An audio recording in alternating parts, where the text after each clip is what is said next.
pâtes au beurre. Ça, ce sont des champignons. J'aime trop moi. C'est bon, en fait, ma matière préférée, c'est celle-là. L'école comestible, c'est une association qui a pour objectif de faire entrer l'éducation alimentaire dans les écoles, de la terre à l'assiette. Pourquoi ? Parce que l'alimentation est au carrefour de tas de problématiques contemporaines que sont la santé, l'environnement. Et en apprenant à mieux manger, on peut vraiment changer le monde. On a un atelier qui s'appelle la cagette de saison. Saison pourquoi ? Bien parce que pour les légumes, vous le savez peut-être, mais il y a des saisons. On ne mange pas n'importe quoi, n'importe quand. Notre principe, c'est vraiment d'œuvrer avec le réseau le plus local possible, donc des artisans, des boulangers, des maraîchers, des jardiniers. Dans le sud de la France, c'est déjà la saison de la courgette. Et chez moi, les courgettes, elles sont grandes comme ça. Du coup, tu attrapes la courgette et tu vas venir la râper comme ça doucement dessus. Dans nos ateliers, les enfants ont toujours la bouche pleine et les mains sales. On apprend aux enfants en leur faisant faire. Ah, c'est un petit bout. L'idée, c'est vraiment de co-construire ça au sein de l'école, avec les enseignants, avec tous les bénévoles très engagés qui eux-mêmes vont être un petit peu transformés par l'expérience et des experts qui viennent transmettre leur savoir aux enfants, mais qui reçoivent aussi beaucoup par la même occasion. Je fais un premier pli.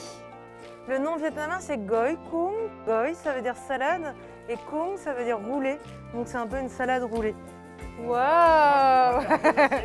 Et je vais tous vous embaucher au restaurant. Hein. Merci, c'était très très beau. Vous devriez être étoilé. Oh, merci, c'est gentil. 2 étoiles.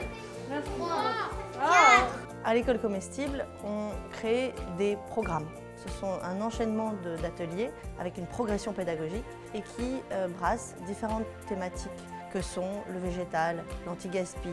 Et puis enfin, on a aussi des ateliers potagers. Vous savez que dans votre potager, il va y avoir des jardinières, d'accord ?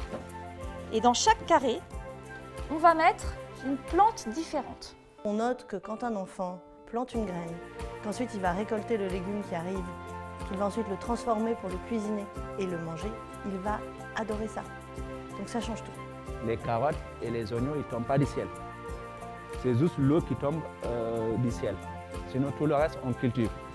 Et derrière ça, il y a des hommes et des femmes qui font un travail formidable, donc il faut les respecter. Nous, quand on était enfants, avec nos mamans, ce qu'ils nous disent, il faut que ton alimentation soit ton médicament. C'est meilleur que des plats en France.